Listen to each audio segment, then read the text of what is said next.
교회 소식을 말씀드리겠습니다. 2025년 마지막 주 김포 성화교에 오신 여러분을 예수님의 이름으로 축복하고 환영합니다.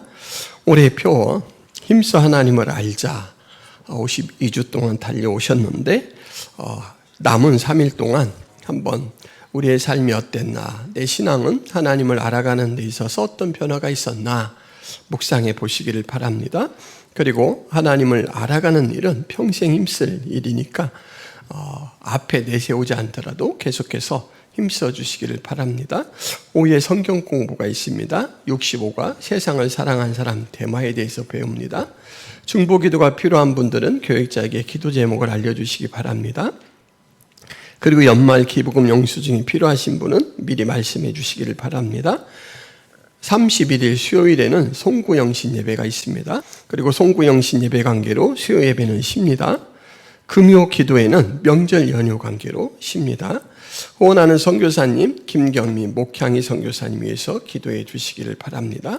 그리고 유튜브 창에 김포 성화교회를 검색하시면 언제든지 예배 드린 내용을 다시 확인할 수 있습니다. 말씀에 대해서 권면하고 싶은 사람이 있거나 그러면 유튜브 주소를 알려주시기 바랍니다.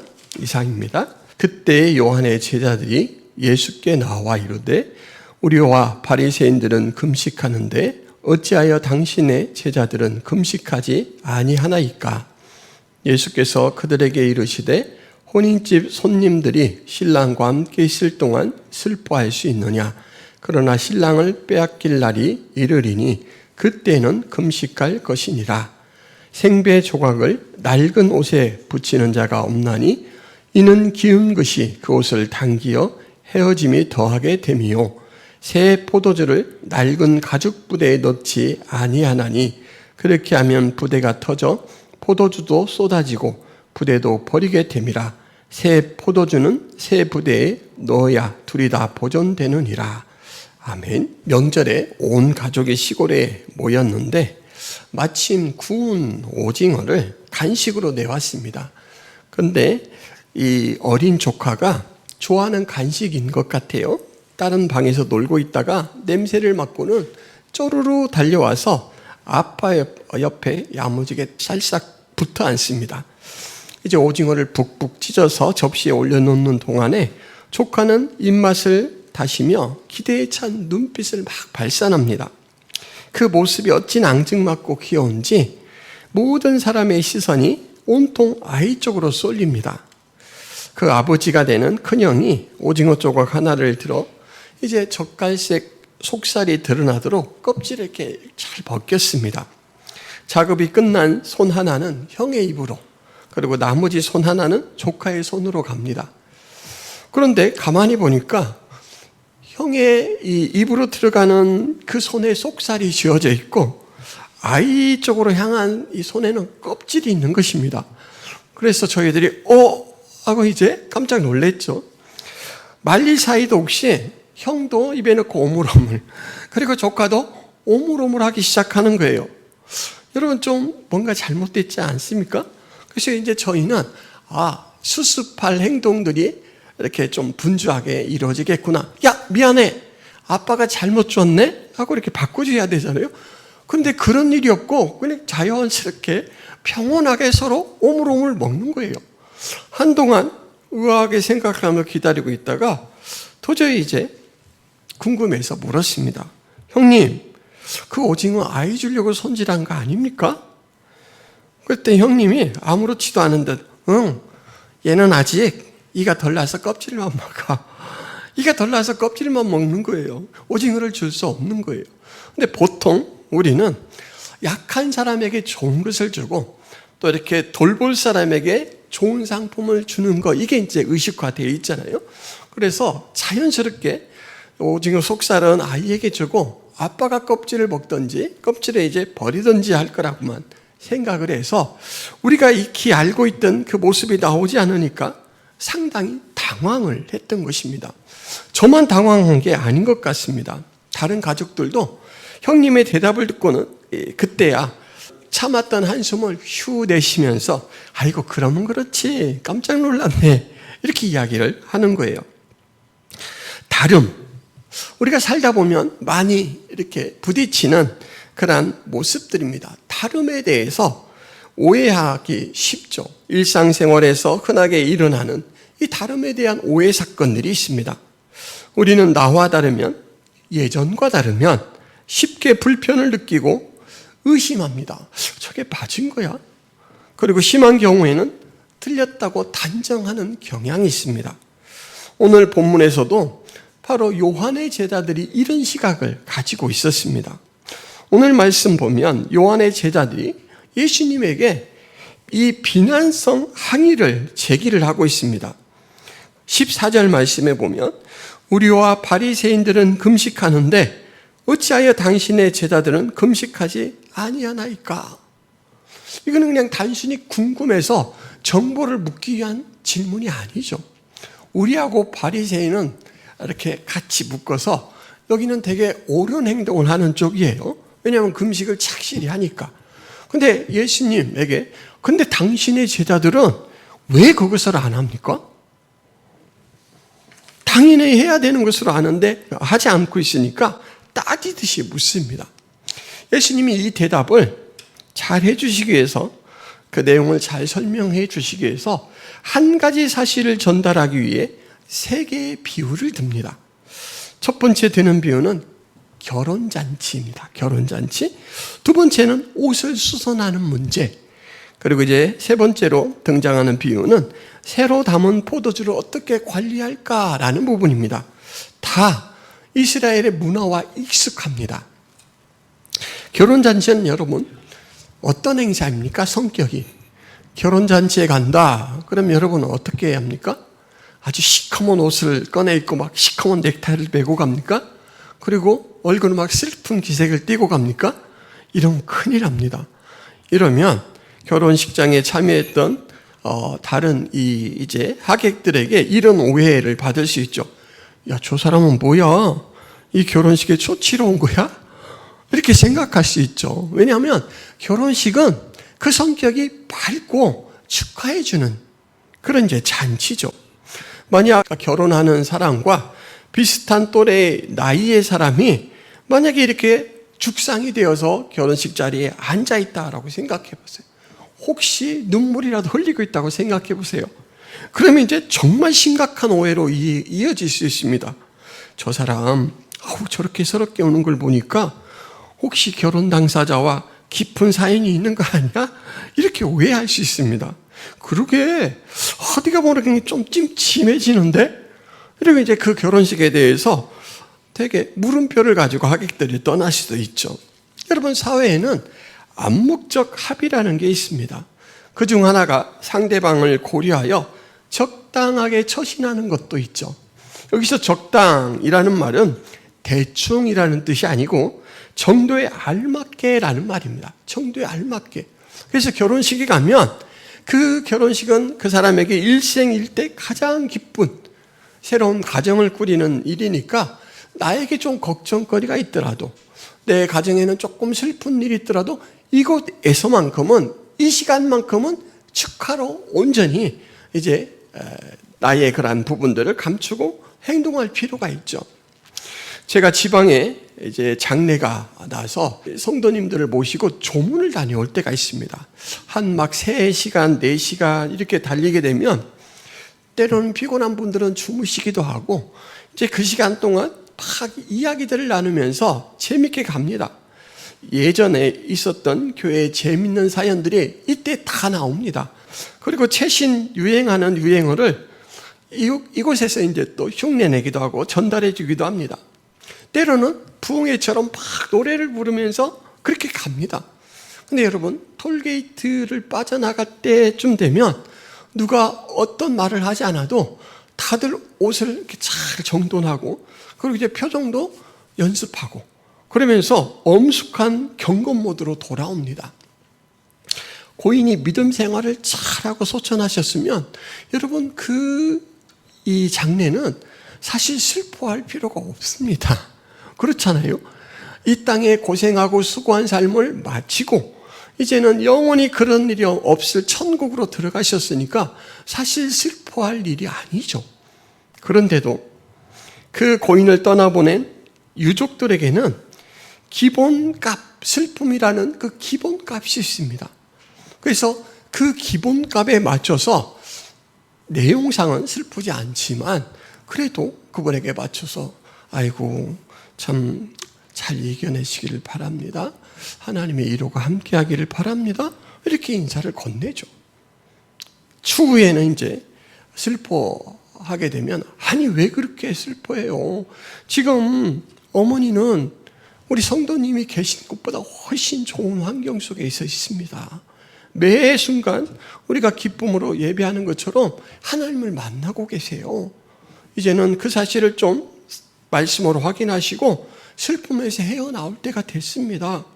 어머니가 그렇게 슬퍼하는 걸 바라실까요? 이러면서 이제 위로할 필요가 있잖아요. 그렇지만 장례식장에서만큼은 이렇게 엄숙함으로 대해야 그것이 상대방을 무시하지 않는 행동이죠. 이렇게 슬픔에 대한 기복값에 맞게 행동하듯이 여러분 신랑과 함께하는 손님은 금식하지 않습니다. 결혼식장 가서 금식하고 오시겠습니까? 어떤 분은 그날 맛있는 걸 드시려고 아침을 안 드시고 가십니다. 그리고 이제 결혼식장에 가면 반가운 사람들도 많이 만나잖아요. 그래서 이 결혼식은 기쁨이 충만한 그런 분위기 야지 말습니다. 여러분 사실 금식은요, 이스라엘 역사에서 금식은 슬픔, 상실과 연결이 됩니다. 금식을 왜 하냐면 자기의 죄가 생각났을 때, 하나님 앞에 자기의 죄를 회개할 때, 그리고 하나님께서 나의 그러한 모습 때문에 많이 슬퍼하셔서 떠나가실 때, 만나주지 않을 때 하나님의 부재 상황을 느끼면서 그것들을 하나님 앞에 잘못을 용서를 빌고 하면서 회복하기 위해서 금식을 하죠. 그런데 예수님께서 뭐라고 이야기하냐면 나는 너희들을 찾아온 신랑이다. 그러니까 지금 예수님이 계신 이곳은 결혼식장과 같다라는 거예요. 여러분 예수님께서 잘 이해시키려고 설명을 위해서 신랑으로 설정한 것이 아닙니다. 구약 성경에 보면 신랑은 하나님이시고 하나님께서 신부처럼 귀하게 아름답게 내가 죄를 다 해결하고 받아들이겠다라고 하나님께서 이스라엘 백성을 순결한 신부로 계속해서 얘기를 합니다. 오늘 말씀 한번 보세요. 이사야 54장 5절 말씀 같이 읽어보겠습니다. 이는 너를 지으시니가 내 남편이시라. 그의 이름은 만군의 여호와이시며 내 구속자는 이스라엘의 거룩한 이시라. 그는 온 땅의 하나님이라 일컬음을 받으실 것이라. 너를 지으시니가 내 남편이시라. 이렇게 말해요. 호세아 2장 19절 20절 말씀. 내가 내게 장가들어 영원히 살되 공의와 정의와 은총과 긍휼히 여김으로 내게 장가들며 진실함으로 내게 장가들리니 내가 여호와를 알리라. 하나님이 신랑 그리고 이스라엘 백성들이 신부로서 하나님께서 정한 때가 되면 이제는 모든 것들을 다 정화시킨 다음에 그 아름다운 신부를 맞이하듯이 맞이하겠다. 그렇게 구약성경에 계시를 하셨습니다. 나타내 주셨어요. 근데 예수님이 지금 딱 오셔가지고 뭐라고 이야기하냐면 내가 신랑이다. 내가 신랑이다 그래요.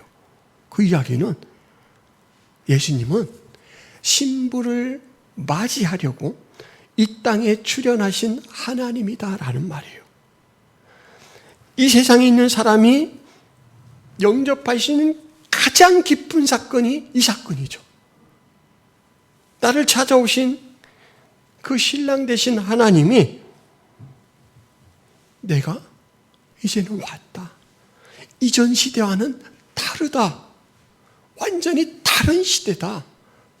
그래서 죄 때문에 안타까우며 슬퍼할 그런 때는 지나갔다. 왜냐하면 죄를 해결해서 완전히 떠나게 할 주인공이 나타나셨잖아요.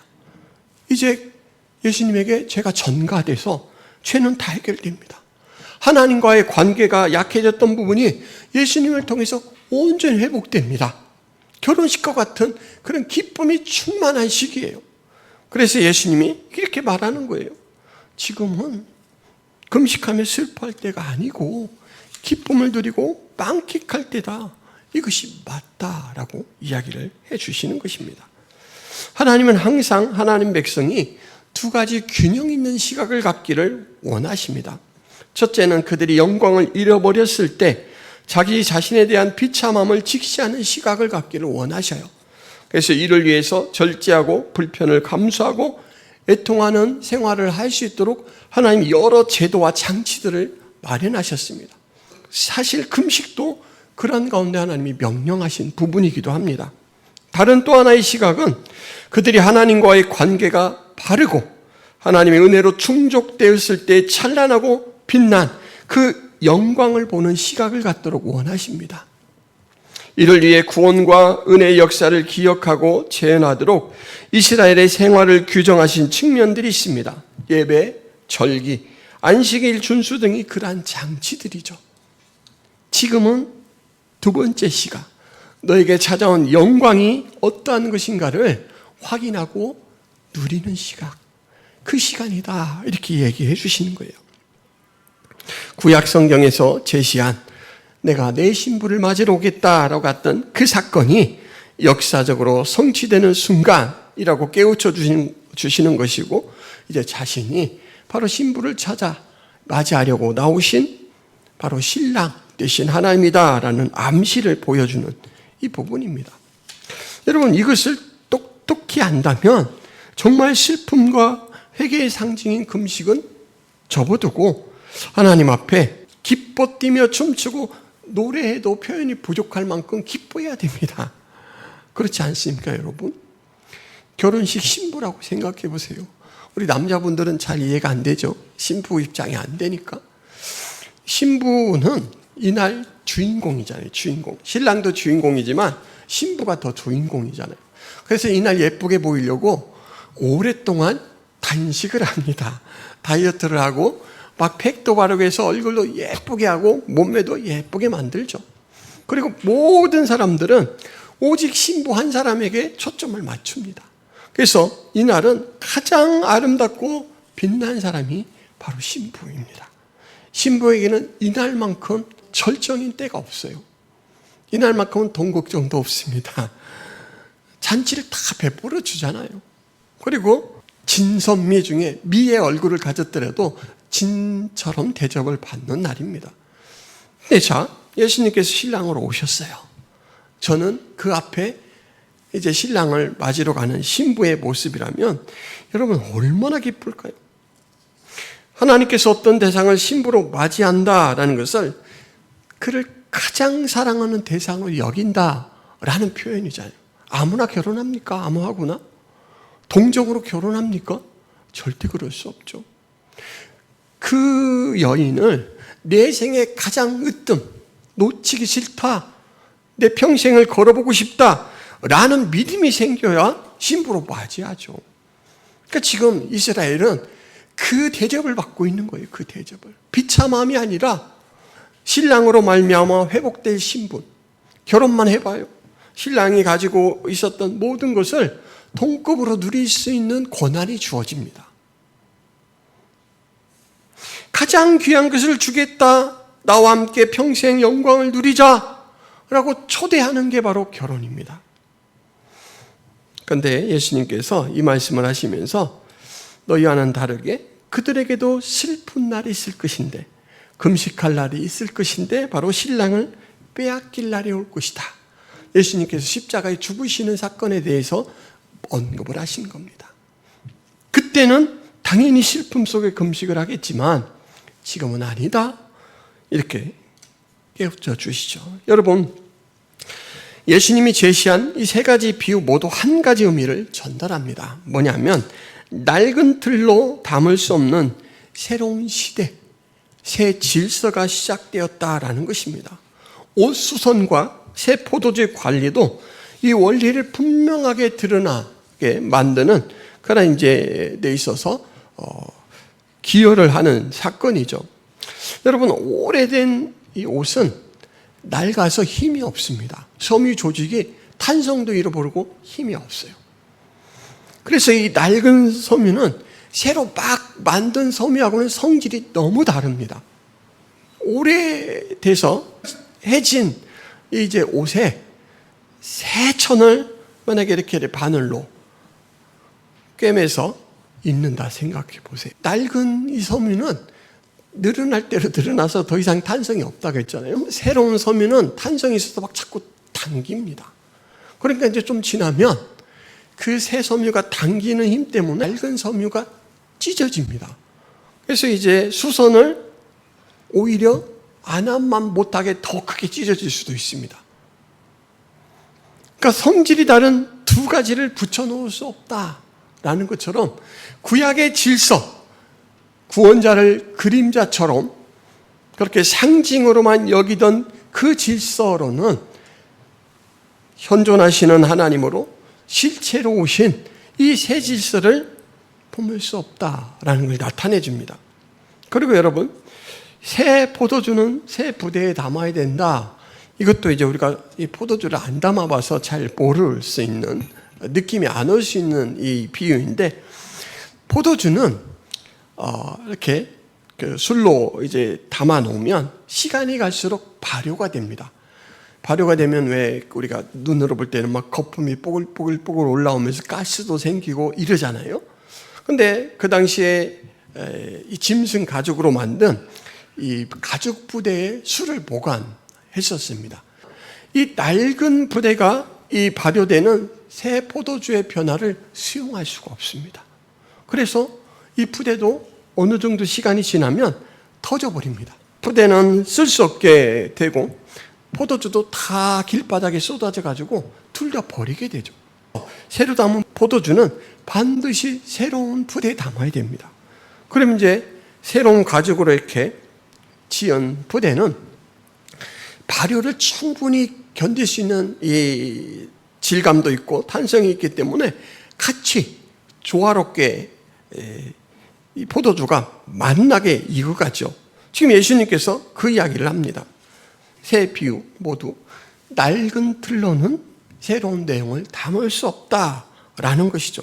그래서 이 말씀을 정리하자면 예수님을 믿는 신앙은 유대교 틀에서 단순히 어느 부분을 좀 고치는 거, 개선시키는 차원으로 되는 것이 아니라 완전 극적인 전환이야 가능하다라는 말씀이다라는 것이죠. 예수님의 오심은 복음의 새 시대를 여는 사건입니다. 낡은 형식으로는 담을 수 없는 사건입니다. 이제는 이 본문에서 걸어 나와서 예수님의 제자된 나와 한번 연관을 시켜서 생각해 볼 필요가 있죠. 여러분, 우리는 낡은 틀을 버렸기 때문에 이곳에 와 있습니다. 그렇잖아요. 예수님은 이미 영접했습니다. 그래서 새 시대, 새 질서를 수용했죠. 그런데 그러함에도 불구하고 신앙생활하는 모습은 낡은 틀로 생활할 수가 있어요. 관습과 오래된 그 전통 속에 이제 버릇처럼 연결되어 왔던 그 부분을 붙들고 이 복음의 진정한 내용에 대해서는 많이 거리가 벌어질 수가 있습니다. 예를 들면 여러분, 우리 권사님 세대 어르신들은 강대상이 있는 이 자리에 함부로 평신도가 못 올라가겠습니다. 아십니까? 이곳은 말씀이 선포되는 거룩한 강단, 하나님의 임재가 있는 곳이다 라고 생각해서 이곳을 함부로 못 올라가겠습니다. 일반 집사님들도 청소하러 잘 못 올라갑니다. 권사급 돼야 이제 올라와서 청소하다 이렇게 됐습니다. 근데 여러분, 예수님이 어느 곳에 임하십니까? 여기에만 임하시고 여기에는 안 임하십니까? 예수님은 모든 곳에 임하십니다. 특히 우리의 마음 속에 임하십니다. 구별이 없어요. 그래서 그것을 잘 깊이 깨달은 사람들은 그런 모습을 볼 때 저건 아닌데 이렇게 생각하죠. 그런 틀들을 버려야 돼요. 어떤 사람들은 신앙생활을 되게 의무감이 70%인 상태로 해요. 그렇게 되면 매번 무거운 짐을 지는 것 같은 예배를 드리게 됩니다. 예배 장소에 나와가지고 나는 또 뭐를 회개기도 해야 될까? 막 자기 잘못한 것들을 찾기에 바빠요. 근데 제가 계속해서 강조하는 게 뭐냐면 하나님은 부모와 같이 우리를 품으신다. 여러분, 흠이 있는 자녀가 찾아왔다고 부모가 확 돌아섭니까? 흠이 있는 자녀는 그 흠까지 감안해서 수용합니다. 예를 들면 좀 잘 살고 성공한 자녀가 이 명절에 방문해서 어머니 용돈 쓰세요 하고 한 50만 원을 넣은 봉투를 쓱 내밀었다고 생각해 보세요. 그러면 어머니가 야, 이거는 나한테 줬으니까 남편하고도 나누지 말고 나 혼자 옷 다 입고 백도 사고 친구 만날 때 한턱 탁 써야 되겠다 이러고 자기만을 쓰지 않아요. 사정이 있어서 명절이 지난 다음에 인사를 온 아들이 얼굴이 어두워요. 왜 그래? 아이, 좀 하는 일이 좀 잘 안 돼요. 그러면 어머니가 그 아들이 떠날 때 몰래 그 아들의 짐 보따리에 자기가 받았던 50만 원 봉투를 쓱 넣어서 보내죠. 아까워하지도 않습니다. 더 주지 못해서 안타까워하죠. 그게 부모예요. 그래서 하나님께서 그 마음으로 우리를 받아주신다, 용납해 주신다라는 것을 알게 되면 의무감이 아니고 아까 말씀드린 혼인잔치의 그 기쁨을 누리는 사람처럼 예배를 드리게 됩니다. 예배하러 나온 그 장소에서 만나는 성도들 교제하면서 예배하면서 막 기쁨이 차고, 그래 내가 지금 세상 가운데 여러 가지 환경 속에서는 이렇게 좀 짓눌려서 위축이 되지만 하나님이 나를 성결한 신부로 영접해 주신대, 공급해 주신대, 도와주신대, 그리고 지금 내 예배를 받아주셔 라는 것을 믿게 되면 막 안으로부터 기쁨이 넘치고 힘이 쏟아지죠. 여러분, 그렇게 지금 제가 이 현장의 말씀으로 도전을 드리는 겁니다. 여러분은 어느 부대를 가지고 계십니까? 낡은 틀을 가진 그 부대의 모습으로 예배를 드리고 있습니까? 아니면 마치 예수님이 새 포도주를 계속해서 부어주는데 그 새 포도주를 그냥 다 수용하고 그것을 누릴 수 있는 그런 새 푸대로 늘 준비되고 있습니까? 아까 처음 시작할 때 말씀드렸듯이 우리는 다름이라는 것을 매 순간 만나게 됩니다. 그럴 때 다름이 틀림이 아니고 그냥 다르다. 어떤 때는 내가 그 모습을 보고 고치고 따라가야 되는구나 라는 것까지 열린 마음으로 사실 수 있기를 바랍니다. 나를 단련하고 다듬는 연마석으로 작용할 수 있는 것이기도 합니다. 말씀을 정리합니다. 복음을 제대로 담으려면 익숙한 방식, 편한 판단을 내려놓아야 합니다. 그것이 오늘 예수님께서 세 가지 비유를 통해서 우리에게 일깨워 주시는 거예요. 그리고 우리의 삶에 도전하는 부분입니다. 그렇다면 이제 실천 한번 해보시기 바랍니다. 복음으로 이 하나님께서 나를 기쁘게 하는 순간들, 사건들, 말은 어떤 것들이 있나 한번 하나씩 점검하고 할 수 있다면 메모를 한번 해보세요. 그리고 내 안에 정당함을 내려놓고 한 사람, 좀 부족해 보이는 한 사람이라도 칭찬해 주는 그러한 또 일들 한번 해보시기 바랍니다. 그리고 무엇보다도 새 마음으로 예배에 참여해 보시기를 바랍니다. 우리가 아까 두 찬양 곡을 불렀는데 그 찬양의 가사가 참 와닿지 않습니까? 특별히 뒤에 부르는 찬양은 늘 설교 본문과 연관되는 찬양입니다. 오늘은 신랑이 돼서 찾아오시는 예수님이라는 이 본문과 연결해서 하나님의 나팔 소리 천지진동할 때 구원받은 성도들을, 천사들을 보내어 모으신다라는 내용의 말씀으로 찬양을 이렇게 나눴는데 그 말씀을 한번 묵상해 보시기를 바랍니다. 기쁨으로 들어보시기를 바랍니다. 그리고 여러분, 나의 변화는 그렇게 추구하시면서 또 우리 교회의 변화에 대해서도 마음을 쏟아 보시기 바랍니다. 우리 교회에서 지금 새롭게 바꿔야 할 낡은 틀은 무엇인가? 그리고 복음의 기쁨을 회복하기에 함께 힘써 나가야 될 부분들은 무엇인가? 한번 생각해 보시기를 바랍니다. 이렇게 하나하나 여러분들이 배운 말씀을 나와 교회에 적용시켜 나갈 때 우리의 신앙은 무럭무럭 자라갑니다. 기도하겠습니다. 하나님 아버지, 낡은 틀을 내려놓겠습니다. 기쁨의 복음을 담는 새 부대가 되겠습니다. 힐랑 대신 예수님과 함께 걷겠습니다. 우리 공동체가 형식보다 생명, 억지보다 기쁨, 판단보다 사랑이 흐르는 곳이 되기를 소망합니다. 함께하여 주옵소서. 예수님의 이름으로 기도합니다. 아멘. 이제는 예수 그리스도의 은혜와 하나님 아버지의 크신 사랑과 성령 하나님의 감화 교통의 역사가 김포성악의 모든 성도들 머리 위에, 가정 위에, 주님의 교회 위에, 하나님 백성 위에 영원토록 함께 있을지어다. 아멘.